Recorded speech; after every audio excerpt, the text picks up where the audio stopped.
Bismillahirrahmanirrahim. Assalamu alaikum. Welcome back to MCQs discussion class. Day number 5 MCQs on Newton laws. देख ले आप लोग यहाँ पे MCQ नंबर 1 क्या है. A rider on a horseback falls when a horse start running all of a sudden because of what? A rider is taken back. Rider is suddenly afraid of falling. या inertia of wrist keeps the upper part of a body at rest whereas lower part of the body move forward with the horse. या none of above. क्या कहता है? कहता है एक rider है, वो हॉर्स पे बैठा है, ठीक है, और ये हॉर्स सडनली जो है वो रनिंग स्टार्ट करता है. तो जो राइडर है ये गिर जाता है. क्यों गिरता है? Rider is taken back. ये खुद ब खुद जो है वो पीछे चला गया, या ये जो है डर गया, या इनर्शिया ऑफ रिस्ट की वजह से ये बैकवर्ड चला गया, या इनमें से एक ऑप्शन भी करेक्ट नहीं है. कमेंट में बता दे कि ए बी सी डी में कौन सा ऑप्शन करेक्ट है. शाबाश. इनर्शिया आप लोग जानते हैं, इनर्शिया वो प्रॉपर्टी है मटेरियल का जिसमें वो चेंजेस को अपोज करते हैं. ठीक है, मतलब एक बॉडी रेस्ट में है और उसको हम मोशन में लाने की कोशिश करें तो वो उसको अपोज करते हैं, या एक बॉडी यूनिफॉर्म मोशन में है और इसको हम स्टॉप करने की कोशिश करते हैं तो वो क्या होते हैं, उसको अपोज करते हैं. इन दोनों केसेस को हम क्या कहते हैं, इनर्शिया कहते हैं. क्लियर हो गई बात. अब इनमें से कौन सा करेक्ट है कि एक बंदा जो है वो हॉर्स के ऊपर बैठा है और हॉर्स सडनली रनिंग स्टार्ट हुआ, तो फिर ये किसकी वजह से है? Rider is taken back. तो यहाँ पे जो हमारा करेक्ट ऑप्शन होगा वो होगा कौन सा? Inertia of rest keeps the upper part of a body at rest where is lower part of a body move forward with the horse. अब गौर से सुने मेरी बात. ये जो इनर्शिया है ये इसके 3 टाइप्स है. Inertia of rest, inertia of motion and inertia of direction. Already explain कर चुका हूं, आप लोग देख सकते हैं. ठीक है, प्लेलिस्ट पे चले जाए, मोशन एंड फोर्स का फुल चैप्टर है और उसमें वहाँ पे पहले नंबर जो वीडियो है वो है इनर्शिया. इनर्शिया क्या है, इसके टाइप्स क्या है, वो आप लोग वहाँ पे सीख लें. अब यहाँ पे देखिए, इनर्शिया ऑफ रेस्ट हमारे बॉडी के 2 पार्ट्स हैं. यहाँ तक ये अपर पार्ट है, इससे डाउनवर्ड जो है वो लोअर पार्ट है.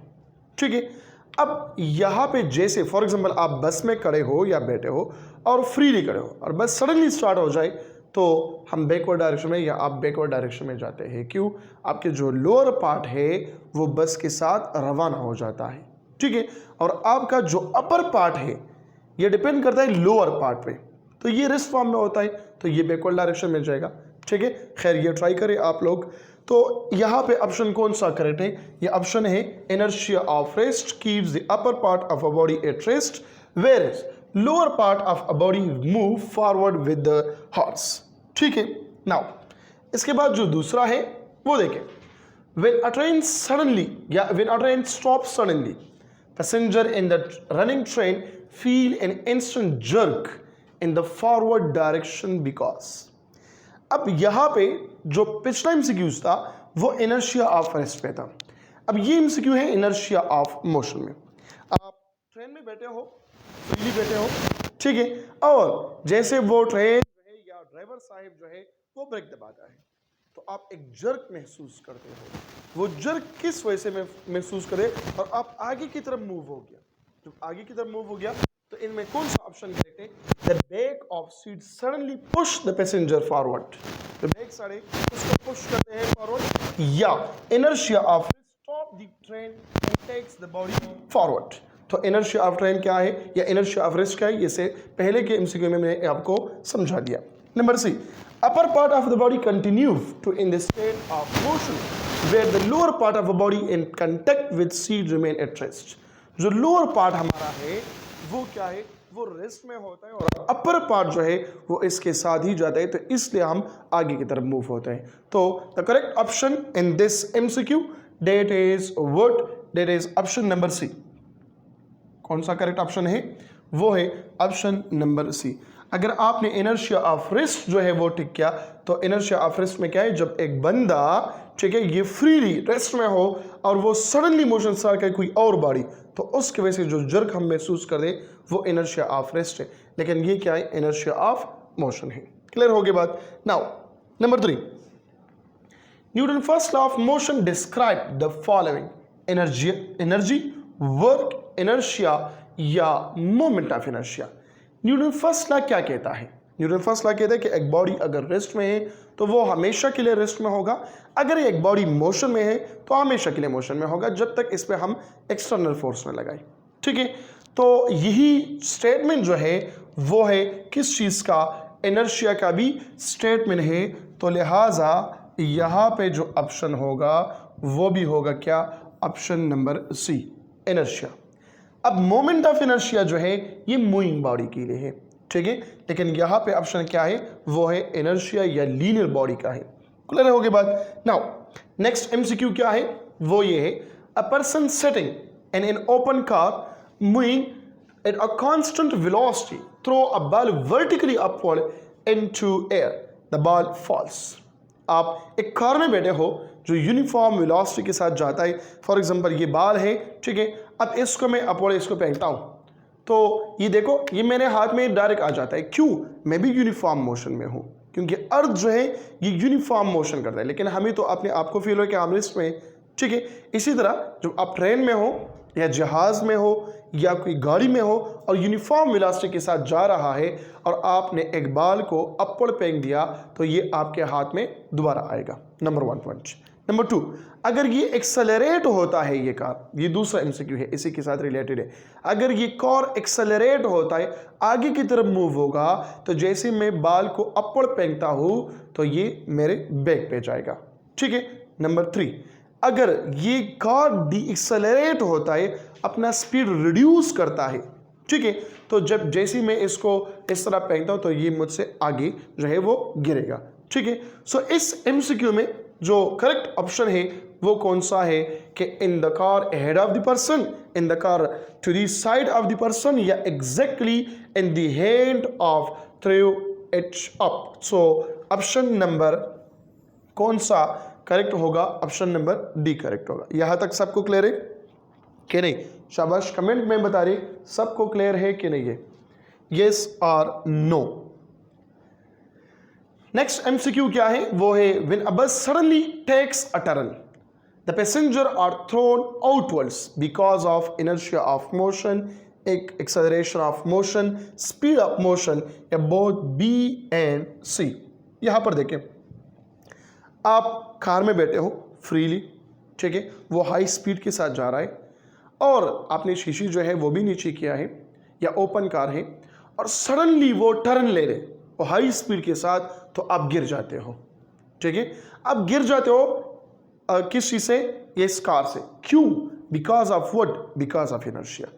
अब एक तो आपको आपका आंसर आ गया बिकॉज ऑफ इनर्शिया, लेकिन अगर आपसे कोई पूछे जिस तरह मैंने पूछा है कि कौन सा इनर्शिया है, इनर्शिया ऑफ रेस्ट है, इनर्शिया ऑफ मोशन है, या इनर्शिया ऑफ डायरेक्शन है, तो फिर वो अलग बात है। लेकिन यहाँ पे inertia of motion, acceleration of motion, speed of motion, तो यहाँ पे जो करेक्ट ऑप्शन है वो है इनर्शिया ऑफ रेस्ट है, ठीक है।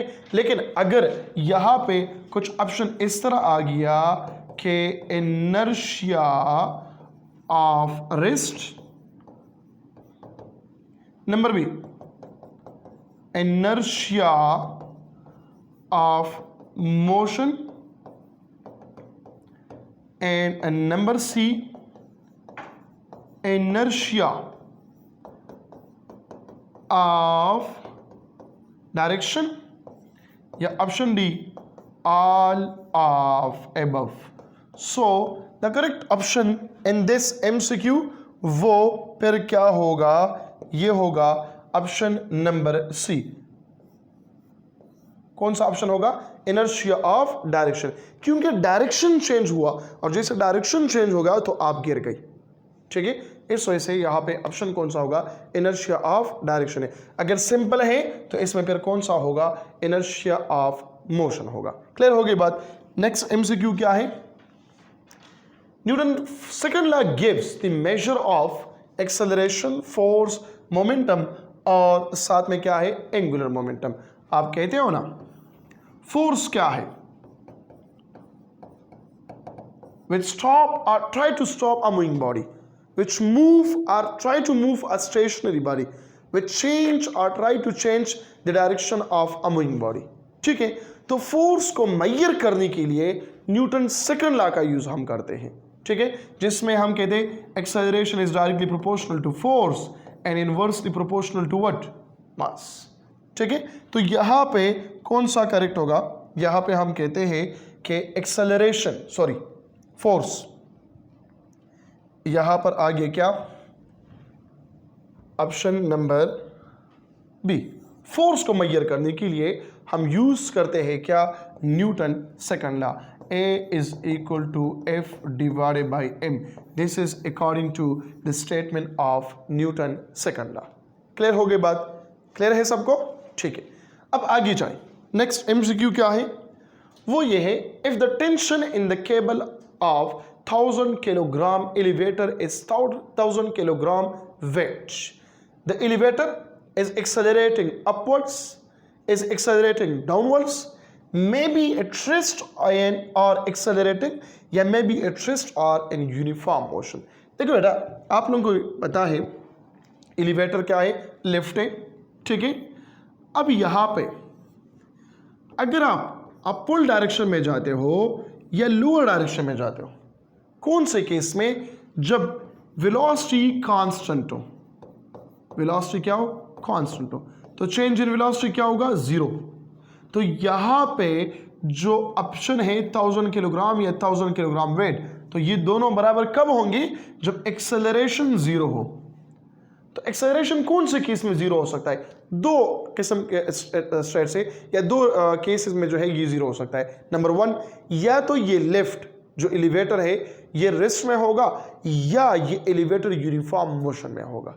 तब यहां पे वेट बराबर होगा किस चीज के, टेंशन के बराबर होगा। चाहे ये डाउनवर्ड मोशन करता है यूनिफॉर्म एक्सेलरेशन के साथ, चाहे ये अपवर्ड मोशन करता है with uniform acceleration sorry with uniform velocity, तो दोनों केस में एक्सेलरेशन जीरो होनी चाहिए। अगर एक्सेलरेशन फॉर एग्जांपल एक्सेलरेशन ये एक्सेलरेट हो रहा है और अपवर्ड डायरेक्शन में भी है, तो फिर ये दोनों बराबर नहीं हो सकता। अगर ये डाउनवर्ड जा रहा है, ठीक है, विद डी एक्सेलरेशन, ठीक है, तो फिर भी वेट और टेंशन दोनों बराबर नहीं होगा। क्लियर है ये? ठीक है, तो ये आ गया इस MCQ का आंसर, कौन सा, मे बी एट रेस्ट और uniform motion. So option number D is the correct one. ठीक है, नेक्स्ट क्वेश्चन क्या है हमारा, वो है mass is a quantity measure. तो इसको थोड़ा सा करेक्ट करें अपने साथ, क्वांटिटी की जगह क्वांटिटेटिव करें, quantitative measure of inertia, force, acceleration या equilibrium. So mass is a quantitative measure of what, measure of inertia. क्योंकि हम कहते हैं कि जिसका मास ज्यादा है उसका इनर्शिया ज्यादा होगा, वो मुजाहिमत ज्यादा शो करेगा, जिसका मास कम है वो मुजाहिमत कम शो करेगा। ठीक है, इसी के साथ एक रिलेटेड MCQ लोड करें, या चलो पॉइंट्स नोट करें इनर्शिया के, कि inertia does not depend on what, on motion. Motion पे ये डिपेंड नहीं करता। ठीक है, लास्ट ईयर एक MCQ आया था कि विच ऑफ द फॉलोइंग, ये दूसरा था, यहां पर देखे ये था कि इनर्शिया ऑफ मोशन या इनर्शिया डज नॉट डिपेंड। पता नहीं ये क्यों गलत हो रहा है मुझसे, भूल रहा हूँ, बूढ़ा हो गया हूँ, तो यहाँ पर ये चेक करें, ये आ गया इनर्शिया डज नॉट डिपेंड, ये बोर्ड भी नया है, लिखाई भी यहाँ पे सही नहीं हो रहा, तो इस वजह से वो MCQ भी घूम रहा है दिमाग में कि ये कहाँ पे लिख रहा हूँ। अच्छा, यहाँ पर देखिए, एक आ गया मोशन, एक आ गया वेलोसिटी, एक आ गया काइनेटिक एनर्जी और एक आ गया नन ऑफ अबव। तो ऊपर तो मैंने लिखा हुआ है inertia does not depend on motion, ठीक है। तो यहां पर है मोशन भी है, वेलोसिटी भी है और एक्सेलरेशन भी है। तो इनमें से कौन सा करेक्ट होगा? शाबाश। यहां पे देखें, अगर मैं मोशन को टिक करता हूं तो वेलोसिटी क्या है? जब एक बॉडी मोशन में होता है तो उसका वेलोसिटी भी है, उसका काइनेटिक एनर्जी भी है, उसका मोमेंटम भी है। तो ये तीनों ऑप्शन ठीक होने चाहिए, लेकिन ऑप्शन नंबर डी क्या लिखा हुआ है? None of above. तो इन तीनों में फिर देखना होगा कि बेस्ट ऑप्शन कौन सा है, ठीक है। तो यहां पे बेस्ट ऑप्शन है मोशन, कि अगर एक बॉडी मूव होता है तो ये चीजें होंगे, अगर बॉडी मूव ही नहीं होता तो ये चीजें नहीं होती। तो inertia does not depend on what, ये मोशन पे डिपेंड नहीं करता, ठीक है। Number 1 point. Number 2, inertia is not a physical quantity. इसके साथ नोट करें, inertia is not a physical quantity. ये इनर्शिया फिजिकल क्वांटिटी नहीं है, ठीक है। जब फिजिकल क्वांटिटी नहीं है तो इनर्शिया का कोई यूनिट नहीं है, इनर्शिया का कोई डायमेंशन नहीं है, लेकिन इसको हम मेजर करते हैं इन टर्म ऑफ मास। इस वजह से मैंने यहां पे लिखा हुआ है कि mass is a quantitative measure of inertia, या inertia is a measure of mass. Clear हो गई बात? नाउ नेक्स्ट क्या है? नेक्स्ट पे चले जाए, which person has the greatest inertia. अब जो एक्सप्लेनेशन मैंने पिछले MCQ में किया एग्जैक्टली उसी भी बेस पे है। A 110 kilogram wrestler resting on a mat. Number 2 या number B, a 90 kilogram man walking at 2 meter per second, ठीक है, दिल का दौरा ना पड़े इतना स्पीड के साथ ये जा रहा है माशाल्लाह। A 70 kilogram long distance runner travelling at 5 meter per second. इसका वजन कम है तो इसका वेलोसिटी ज़्यादा होगा, आप लोगों को पता है, ठीक है। खान बाबा ले लो और अपने आप को ले लो, ऐसा ना हो कि आपके वजन भी खान बाबा से ग्रेटर हो। Number D, a 50 kilogram girl running at a speed of 1 meter per second, ठीक है ना। वो तो बहुत नाज के साथ जो है वो चलते हैं जो लड़कियां होते हैं, और वजन भी उसके माशाल्लाह 50 है। जिसके 50 है तो वो फिर डर जाते हैं, ठीक है, कि हमारा वजन जो है वो 1000 किलोग्राम से भी ज़्यादा है, तो वो और भी कम करते हैं। तो इनमें से कौन सा करेक्ट होगा? देखो, ये डिपेंड करता है मास पे। क्या डिपेंड करता है? इनर्शिया। तो 110, 90, 70 और 50। अब यहाँ पे ये रेस्ट में है, ये मोशन में है 2 मीटर पर सेकंड, ये मोशन में है 5 मीटर पर सेकंड, ये मोशन है 1 मीटर पर सेकंड। मोशन पे डिपेंड नहीं करता ना, जब मोशन पे डिपेंड नहीं करता, so the correct option in this MCQ that is option number A. जो जिसका मास ज़्यादा है उसका इनर्शिया ज़्यादा होगा, जिसका मास कम है उसका इनर्शिया कम होगा, ठीक है। इसके साथ हम लिखते हैं which person has the lowest inertia. इनमें से किसका इनर्शिया कम होगा? तो फिर हम टिक करेंगे किस चीज को? ऑप्शन नंबर डी को, a 50 kilogram girl running at a speed of 1 meter per second. Clear हो गई बात? नाउ द नेक्स्ट MCQ इज a body weighing 980 Newton is accelerating to 4 meter per second. The magnitude of force on the body is 600 Newton, 400 Newton, minus 400 Newton या none of above. मैं आप लोगों के लिए 5 सेकंड देता हूं, इसको सॉल्व करें। शाबाश, फिर मैं बताता हूं।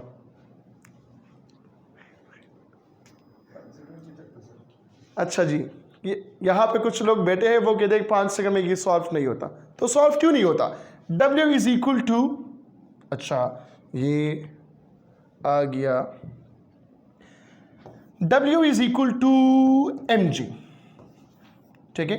यहाँ से मास मालूम करें, W डिवाइडेड बाई g, और फिर इसको पुट करें F is equal to ma में। आंसर आ जाएगा क्या? Option number B, 400 newton. देखो 3 सेकंड में सॉल्व हो गया। लेकिन ये पहले से मुझे पता है, इस वजह से 3 सेकंड में सॉल्व हो गया। आप लोगों से थोड़ा सा टाइम लेगा, खैर 1 मिनट होता है एक MCQ के लिए, तो आप लोग इजीली इसको 30 सेकंड में सॉल्व कर सकते हो। ठीक है, वेटिंग 90 न्यूटन, तो यहाँ पे पुट करेंगे 980 डिवाइडेड बाई 10, इससे आ गया 98, यहाँ पे पुट करें F is equal to MA या F is equal to MG। ठीक है, तो ये आ गया इसका आंसर 400 न्यूटन।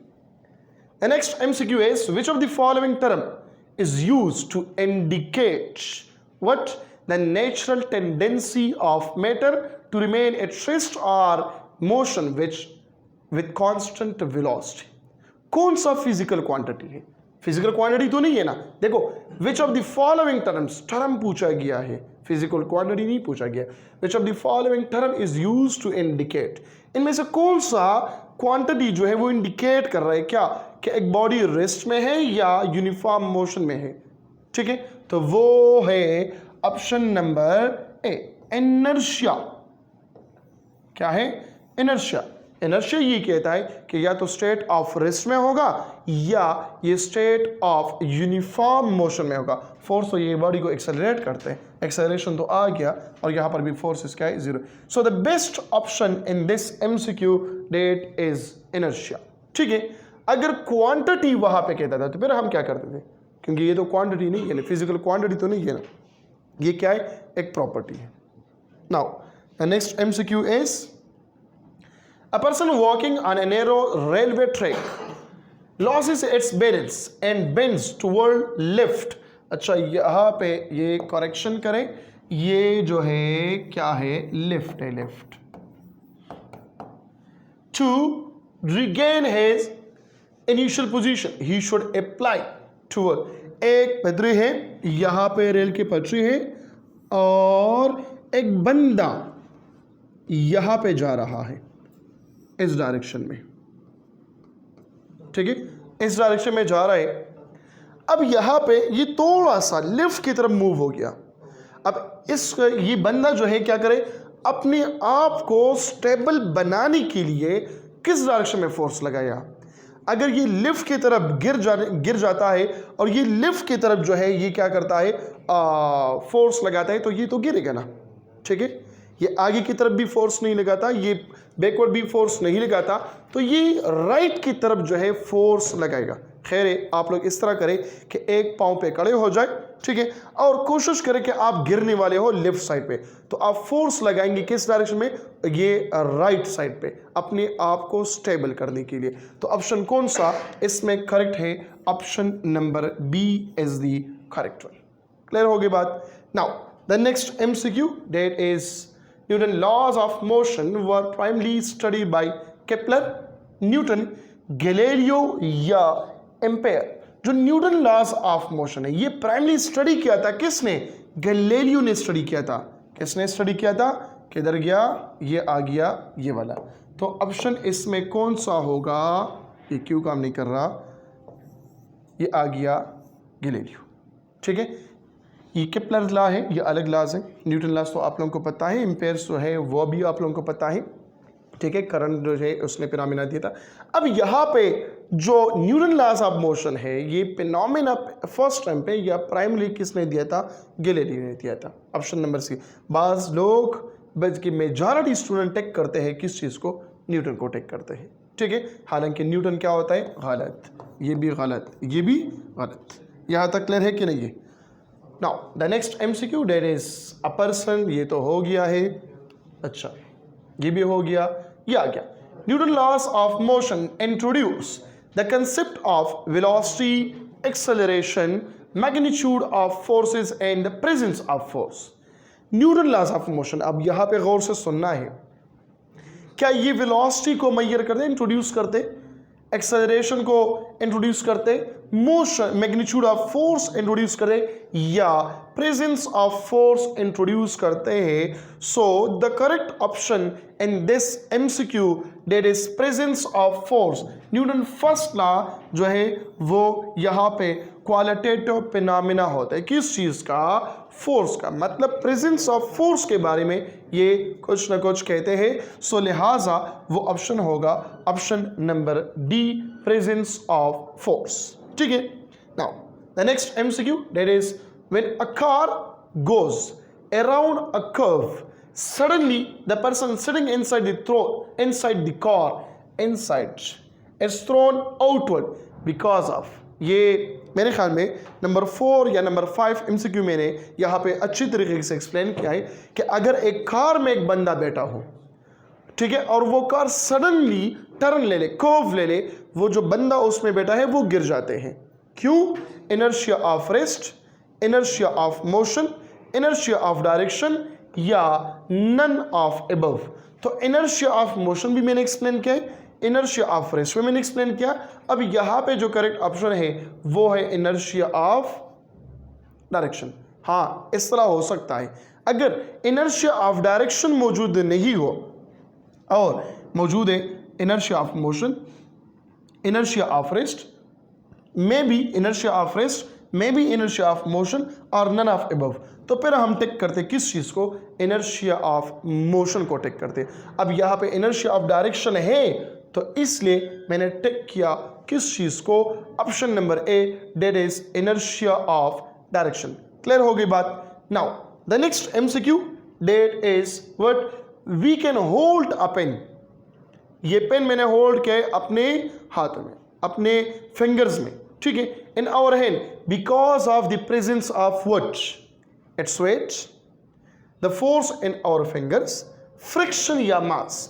क्या इसका वेट कम है, ठीक है, क्या इसका मास कम है, या मैंने इस पर फोर्स लगाए है, या फ्रिक्शन की वजह से मैंने इसको पकड़ा है?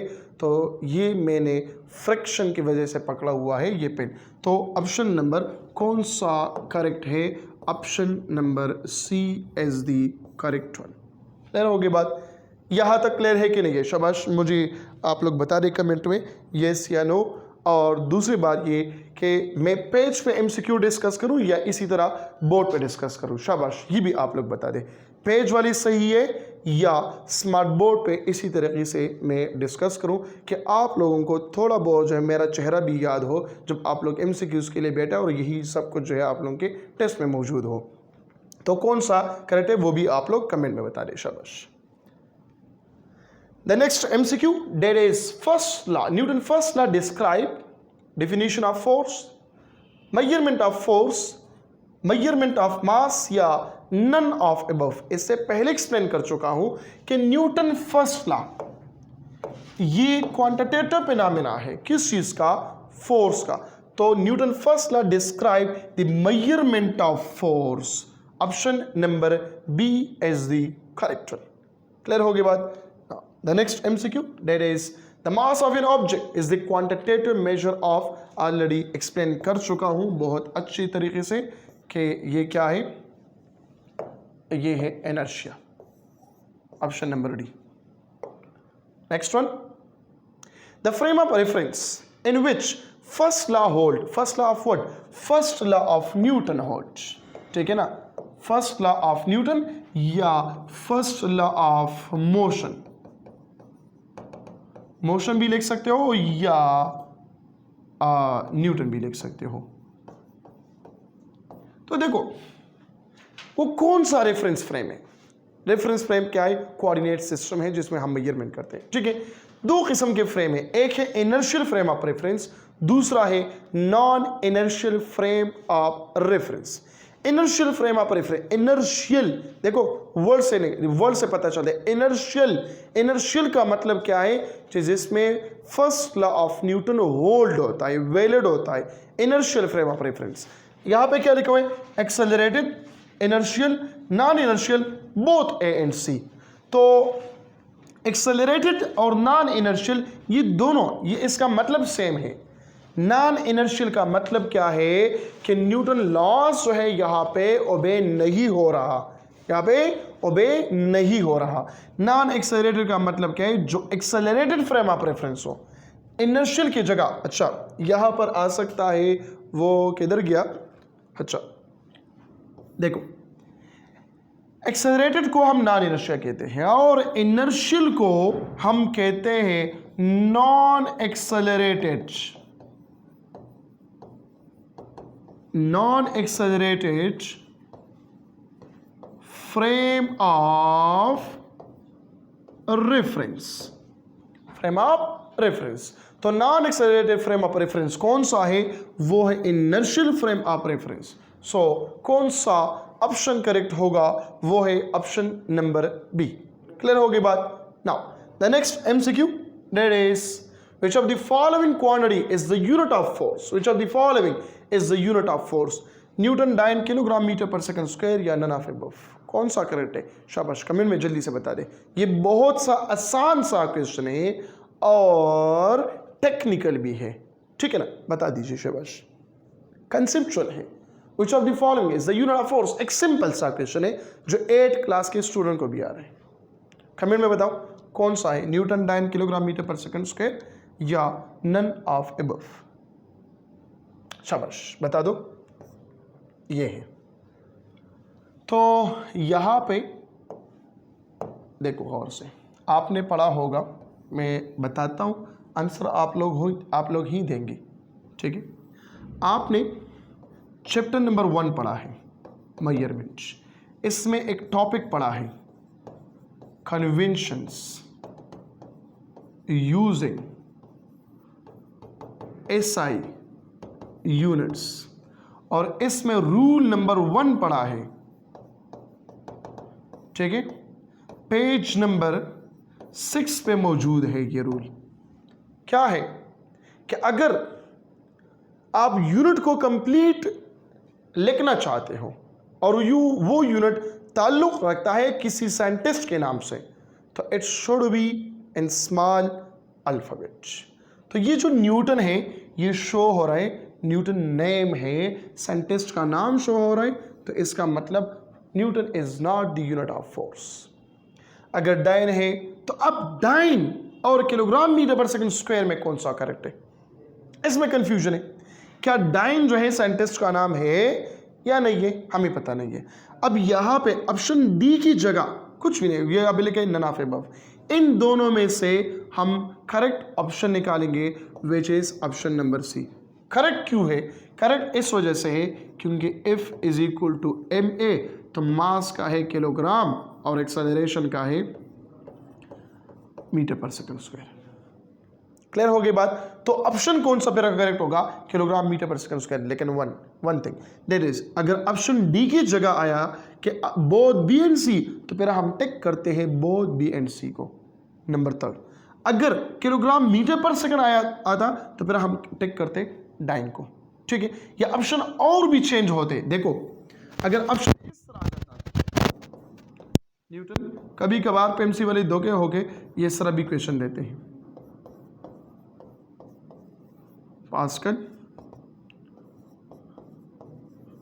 जॉल, या यहां पर आ गया एम्पेयर।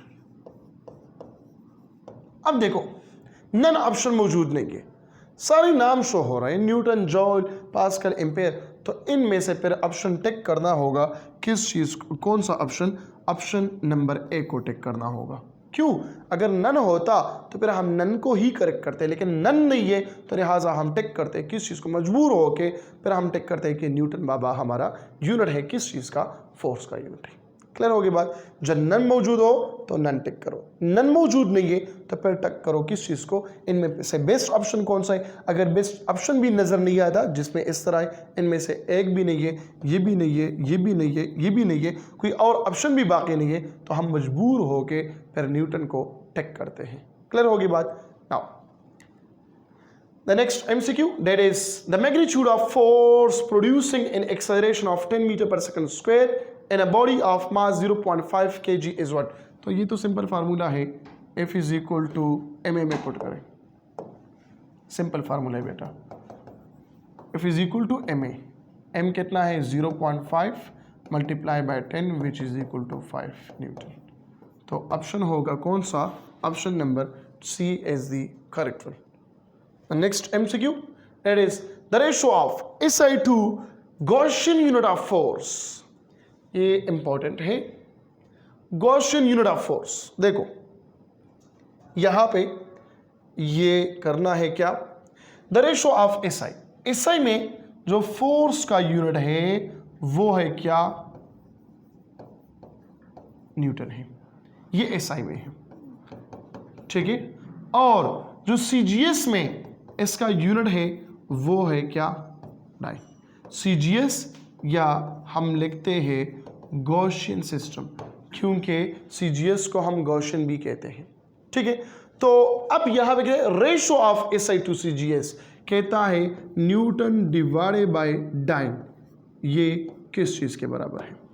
शॉर्ट ट्रिक नोट करें अपने साथ, जब भी हम मालूम करते हैं, फॉर एग्जांपल किसी को नहीं आ रहा कि 1 न्यूटन में कितने डाइन होते हैं, 1 न्यूटन में कितने डाइन होते हैं, या न्यूटन बराबर है किस चीज़ के, 1 kilogram metre per second square में कितने ग्राम सेंटीमीटर पर सेकंड स्क्वायर होते हैं, यहाँ पर ये मालूम करना है। तो आप लोग देखें मेरे YouTube चैनल पे चैप्टर नंबर 1 मेजरमेंट में है, फर्स्ट नंबर लेक्चर है फिजिकल क्वांटिटी, उसमें मैं ये ट्रिक बता चुका हूँ कि आप लोग याद रखें कि N1 U1 is equal to N2 U2। Suppose करें मैं U2 को मालूम करना चाहता हूँ, N1 कितना है 1, U1 कितना है वो है kilogram metre per second square, N2 मालूम करना है मल्टीप्लाई बाय U2 क्या है ग्राम सेंटीमीटर पर सेकंड स्क्वायर। क्या करना है यहाँ पर देखो गौर से, ये मीटर के साथ खत्म, ये सेकंड स्क्वायर के साथ खत्म, ग्राम के साथ खत्म, यहाँ पर सेंटी बच गया, क्या बच गया सेंटी। तो फिर हम लिखते हैं इसको, गौर से लिखना है, यहाँ पर किलो बच गया और वहाँ पे सेंटी बच गया, मल्टीप्लाई बाय N2। तो इस सेंटी को यहाँ पर शिफ्ट करो, N2 is equal to kilo divided by centi. Kilo किस चीज़ के बराबर है 10 पावर 3 डिवाइड बाई 10 पावर -2, तो ये आ जाएगा क्या 10 पावर 5। अब ये 10 पावर 5 किस तरह आता है आप लोगों की बुक में जो है वो आप लोगों ने यहाँ पर सीख लिया कि कौन सा ट्रिक को यूज़ करके यहाँ पे हम नंबर को मालूम कर सकते हैं। ये तो आसान था, ये तो बिल्कुल ईजी था, ठीक है, फिर भी मैंने ये ट्रिक इस वजह से यूज़ किया कि आप लोगों को ये ट्रिक जो है वो समझ आ जाए और इसको सीख ले, क्योंकि इसके और भी बहुत सारे MCQs आप लोग सॉल्व कर सकते हैं। तो ऑप्शन कौन सा करेक्ट होगा। अब 10 पावर 5 है, ये 10 पावर 3 10 पावर -5 10 पावर 2, ये तो नहीं है, 10 पावर 2 10 पावर 2 10 पावर 4 ये भी नहीं है, ये भी नहीं है। तो ऑप्शन नंबर ए करेक्ट होगा, that is 100 multiply by 10 power 3, क्योंकि 100 क्या है 10 पावर 2 मल्टीप्लाई बाई 10 पावर 3, तो ये कितना बन गया 10 पावर 5। तो यहाँ पर आ गया क्या 10 पावर 5 जो है वो होगा इसका आंसर। क्लियर होगी बात। Next MCQ, that is gravitational force between any two point masses obeys Newton first law, second law, third law या both A and C।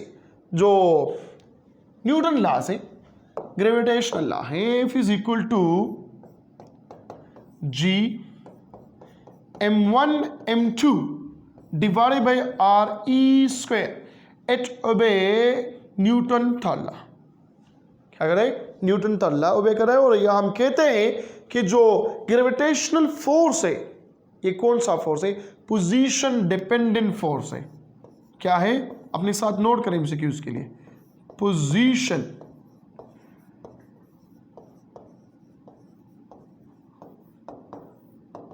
Dependent force, position पर डिपेंड करता है। कौन सा पोजीशन है, ये RE स्क्वायर पे डिपेंड करता है। क्लियर होगी बात। Now the next MCQ, that is which of the following law explain the force qualitatively. Qualitatively कौन सा करेक्ट होगा, वो होगा ऑप्शन नंबर ए करेक्ट होगा। ये क्वालिटेटिवली एक्सप्लेन कर रहा है और ये क्वांटिटेटिवली,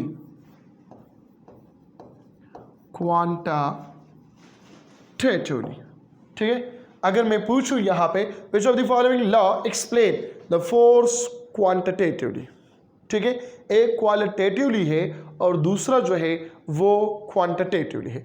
तो Newton first law qualitative, Newton second law quantitative, ठीक है। Now the next MCQ, that is which of the following is time dependent force. तो टाइम डिपेंडेंट फोर्स कौन सा है, वो है यहाँ पे, अगर मैं ग्रेविटेशनल फोर्स की बात करूं तो ये है कौन सा पोजीशन डिपेंडेंट। इलेक्ट्रोस्टैटिक की बात करूं तो ये भी है position dependent. Impulsive force is a what a time dependent force, क्योंकि यहाँ पे हम कहते हैं ना कि J is equal to F multiply by delta T, या हम लिखते हैं F is equal to J divided by delta T, या delta P divided by delta T. Impulse क्या कहता है? इम्पल्स ये ना, या इम्पल्स को छोड़ो, फोर्स का डिफिनीशन क्या है? Delta P divided by delta T. तो डेल्टा P क्या है? इम्पल्स है ना। तो यहाँ पर जो फोर्स बन गया, इस फोर्स को हम इम्पल्सिव फोर्स कहते हैं।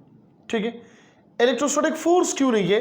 क्योंकि आपने पढ़ा है F is equal to K Q1 Q2 divided by R square. तो पोजीशन डिपेंडेंट है, ठीक है, लिहाजा ये गलत हुआ। और इससे पहले मैंने ऑलरेडी बता चुका हूँ, एक्सप्लेन कर चुका हूँ कि gravitational force is a what? Position dependent force. लिहाजा the option is only and only impulsive force. So option C जो है ये करेक्ट ऑप्शन है। क्लियर होगी बात सबको? ठीक है। नाउ नेक्स्ट एमसीक्यू क्या है?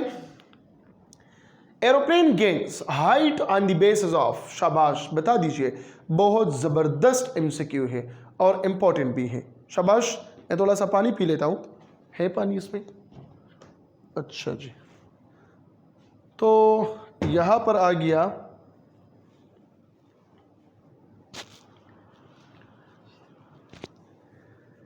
Newton first law, second law and third law, या नन ऑफ दिस। देखो, एरोप्लेन जो है वो हाइट को गेन करते हैं, किसकी वजह से? First, second, third. शाबाश, कमेंट में बताओ। ABCD कौन सा ऑप्शन करेक्ट है? A Newton first law, B Newton second law, C Newton third law, and number D none of above. कौन सा करेक्ट ऑप्शन है? शाबाश, बताओ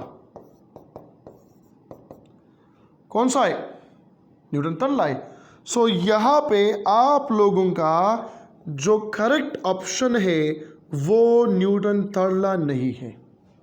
कौन सा करेक्ट है? फिर वो करेक्ट ऑप्शन है option number D is the correct one.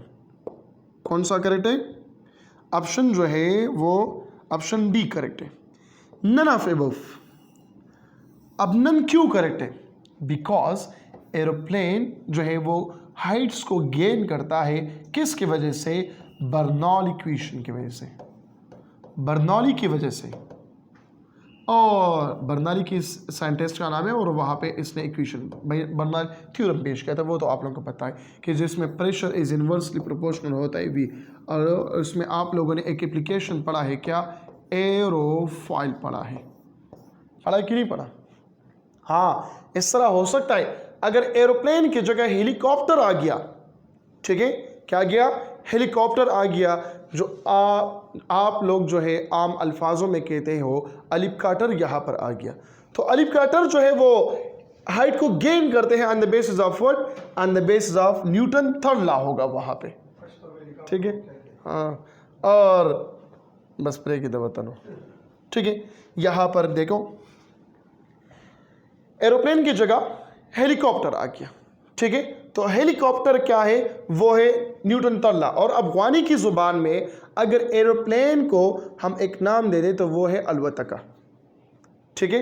तो अलवतका जो है वो हाइट को गेन करता है on the basis of what? On the basis of none of this, on the basis of Bernoulli equation.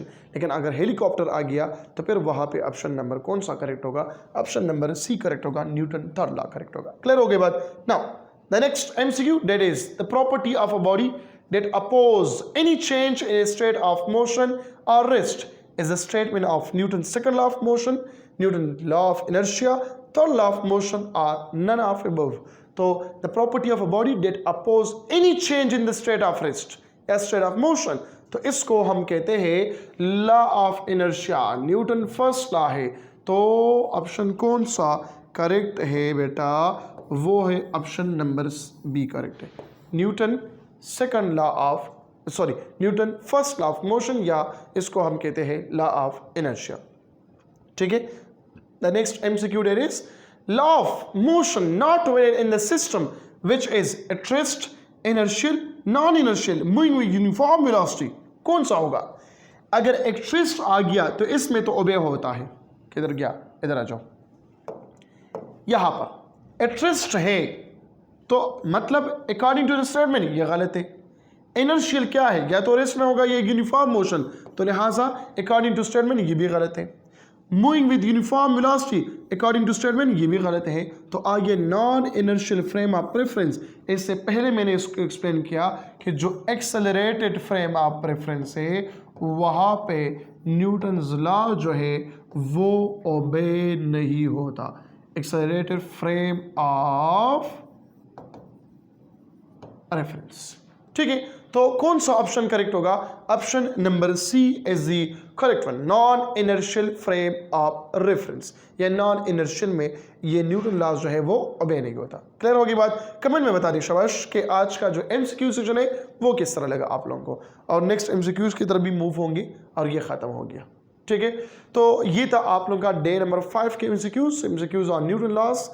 अगला जो हमारा टॉपिक है वो है मोमेंटम, इम्पल्स और कंजर्वेशन ऑफ मोमेंटम होगा। पहले मुझे कमेंट में बता दे शाबाश कि ये जो एमसीक्यूज कराता हूँ ये वाइट बोर्ड पे होगा, मतलब ये स्मार्ट बोर्ड पे करा दूँ या आप लोगों को करा दूँ किस चीज़ पे, पेजेस पे करा दूँ। Wish you a very best of luck. And यहाँ पर आ गया कौन सा, थैंक यू वेरी मच। अपना बहुत सारा ख्याल रखें और दिस इज़ अल्लाह हाफिज़।